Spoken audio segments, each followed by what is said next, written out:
Student, स्वागत है आप सबका हमारे YouTube channel education point coaching classes में। तो बच्चों, आज की इस वीडियो में हम करने वाले हैं क्लास 9th के सामाजिक विज्ञान की वर्कशीट नंबर 81।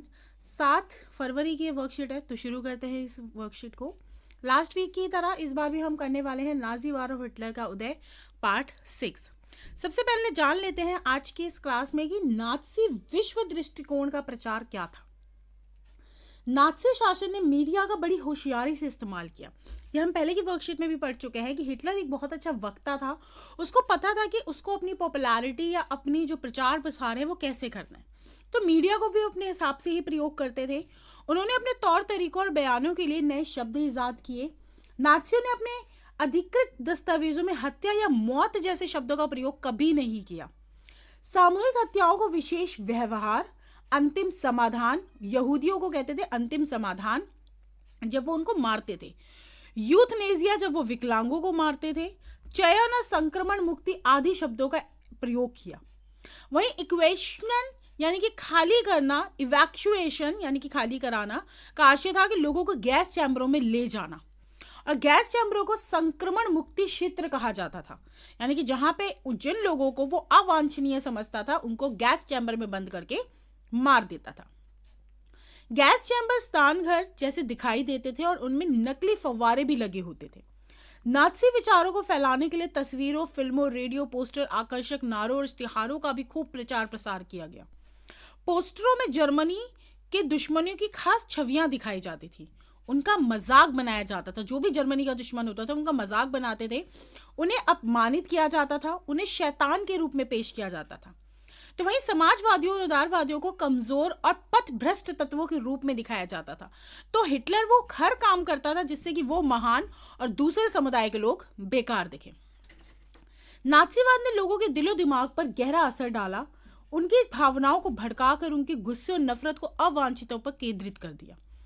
तो वहीं अगर बात करें कि आम लोग क्या मानते थे नाज़ीवाद को लेकर, तो आम लोगों का ये मानना था कि बहुत सारे लोग जो थे वो नाज़ी शब्दांबर या धुआंधार प्रचार का शिकार हो गए थे।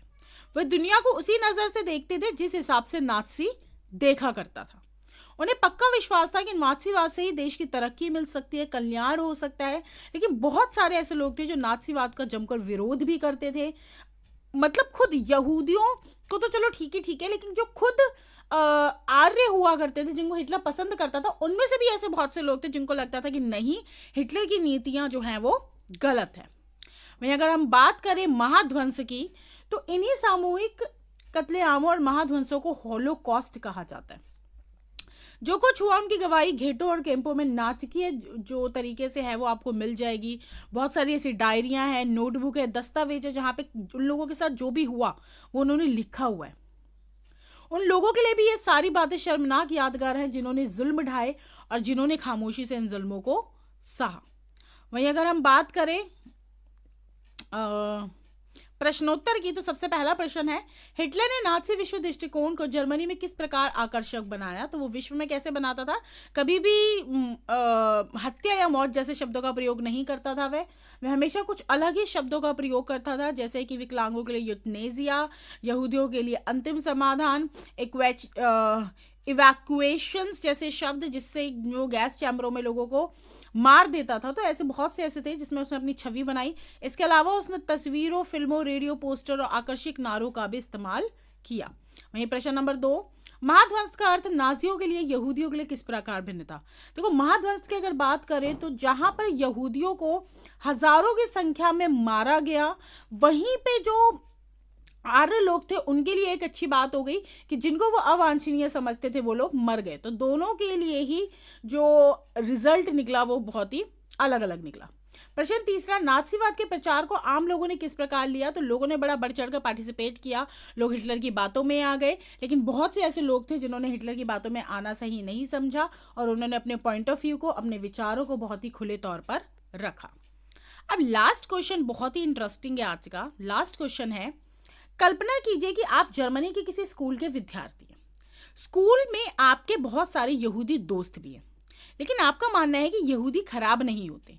ऐसे में आप अपने पिता से क्या कहेंगे, इस बारे में आपको एक अनुच्छेद लिखना है। तो हर किसी की अपनी विचारधारा अलग होती है, अपने सोचने समझने की शक्ति अलग होती है। लेकिन अगर मैं इस जगह पर होती, मैं जर्मनी की किसी स्कूल में पढ़ रही होती और मेरे यहूदी फ्रेंड्स होते, तो शायद मैं मानवता का साथ देती। मैं अपने पिताजी को समझाने की कोशिश करती कि उनके खिलाफ जो भी हो रहा है वो गलत हो रहा है, हमें मिलकर आवाज़ उठानी चाहिए। और यहूदी भी मनुष्य है, और मानवता का और मानव अधिकारों का अगर मैं बात करूँ तो मानव अधिकारों को देखते हुए मैं उनके अधिकारों के लिए ज़रूर आवाज़ उठाती। तो इसी के साथ आज की वर्कशीट हमारी पूरी होती है। मिलते हैं नेक्स्ट वीडियो में, तब तक पढ़ाई जारी रखिए। Thank you so much.